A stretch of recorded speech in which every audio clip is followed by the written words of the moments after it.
సరే అని చిన్న మాటతో ఒక పెద్ద కథ మొదలైంది. ఆ తర్వాత వారు తరచూ కలుసుకునేవారు. అదే బస్ స్టాప్, అదే సమయం, అదే వర్షం లేకపోయినా కూడా. మాటలు మొదట చిన్నవిగా ఉండేవి. ఆఫీసు, ట్రాఫిక్, కాఫీ అంతే. కానీ కొన్ని రోజులకు ఆ మాటల్లో భావాలు వచ్చాయి. మీరు ఎప్పుడు ఒంటరిగా అనిపిస్తారు అన్నాడు ఒకరోజు ఆదిత్య. అన్విత నవ్వింది. మీకు ఎందుకలా అనిపించింది అని అడిగింది. ఎందుకంటే మీరు నవ్వినా మీ కళ్ళు నవ్వవు. ఆ మాటకు ఆమె మనస్సుకు తాకింది.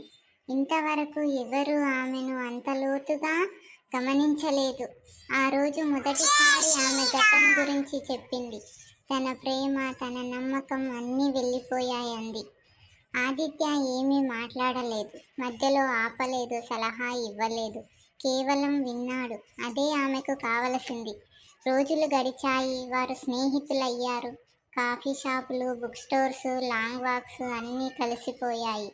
అన్విత మళ్ళీ నవ్వడం నేర్చుకుంది. ఆ నవ్వుకు కారణం ఆదిత్య అని ఆమెకి తెలుసు. కానీ ఒప్పుకోదు. ఆదిత్యకు మాత్రం తన మనసు స్పష్టంగా తెలుసు. అన్విత అంటే అతనికి ఇష్టం కాదు, ప్రేమ. కానీ ఆమె భయపడుతుందని అతనికి తెలుసు. అందుకే తొందరపడలేదు. ప్రేమని చెప్పడం కంటే ప్రేమగా ఉండటం ముఖ్యమని అతనికి తెలుసు. అందుకే ప్రేమగా ఉంటున్నాడు.